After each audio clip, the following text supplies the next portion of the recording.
Welcome to Butterfly Bake Shop. I'm Stacy, and today we're going to be speaking about you're engaged. Now what? The 8 steps that you need to take to prepare yourself for wedding planning. Before we get started, I want to ask you to subscribe to our YouTube channel, like us on Facebook, and follow us on Instagram and Twitter.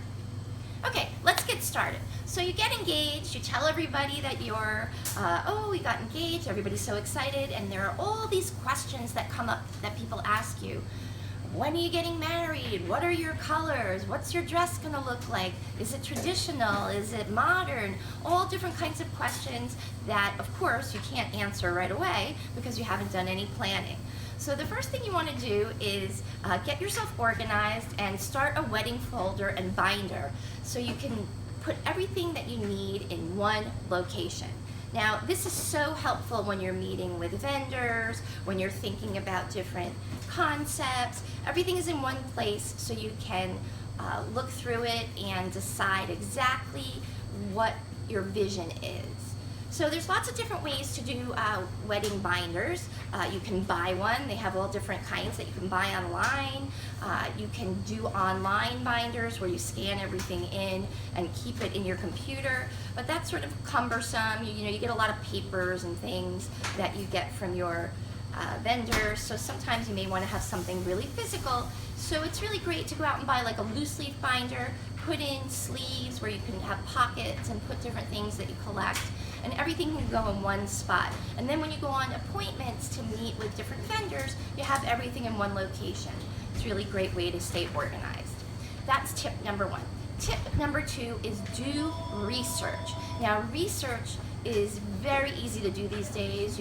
There's a million different websites, Wedding Wire, The Knot, the Sophisticated Weddings, all kinds of things that you can look on and get different ideas about style, colors, different price ranges. You could look into how you should plan pricing for different items, and really important to learn the lingo, because a lot of times people will speak to you about certain things and you want to make sure that you're understanding exactly what they're talking about.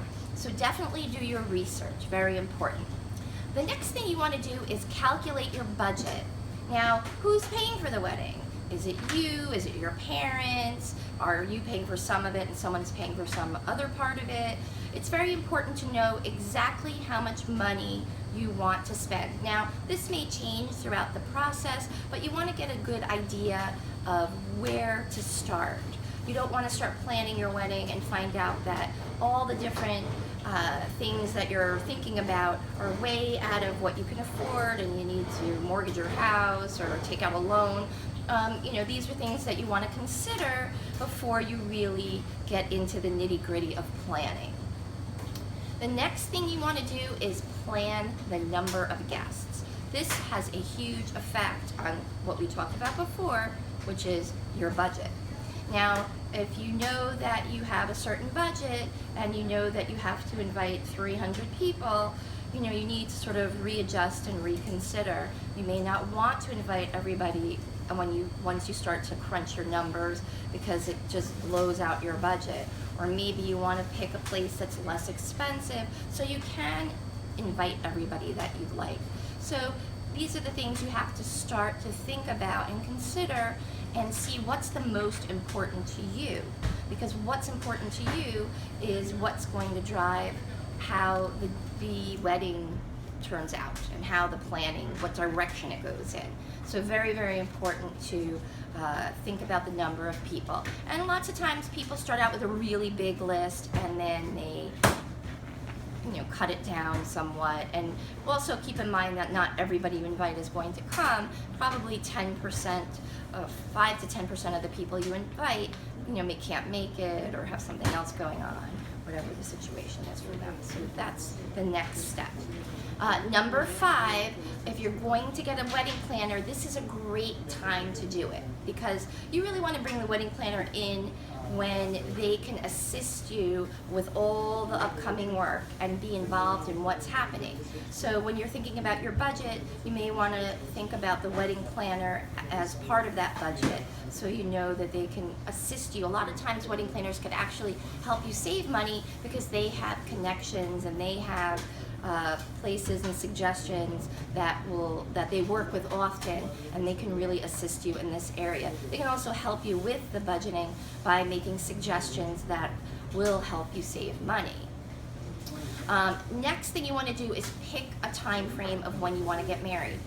This is very important because when you go out and start looking for a venue, you want to talk to the venue about, what dates they have available. We want to get married in the summer. I'm a teacher and I'm off in the summer.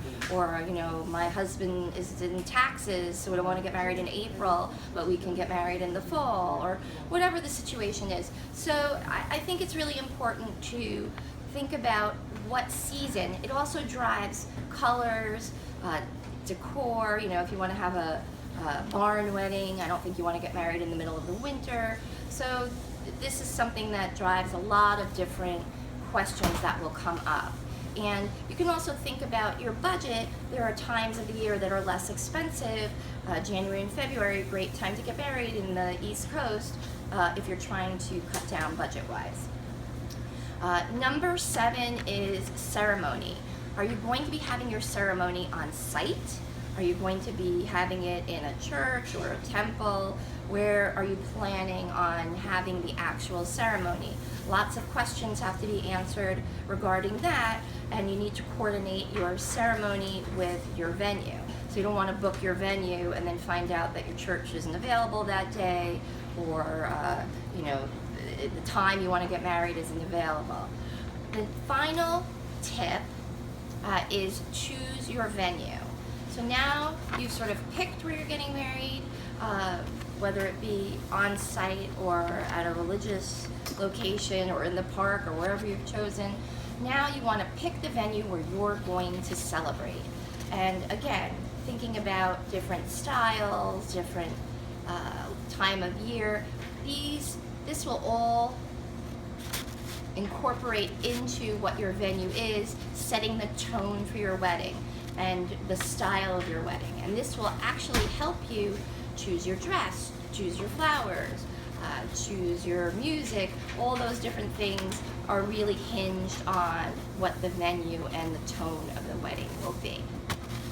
So once you've done these 8 steps, you will be able to focus on other things, like I said, the cake, the flower, the designer, the lighting, the transportation, because the venue will determine what direction you go in all these different things.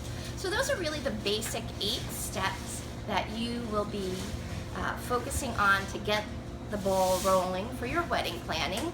And thank you so much for listening. I hope this was helpful.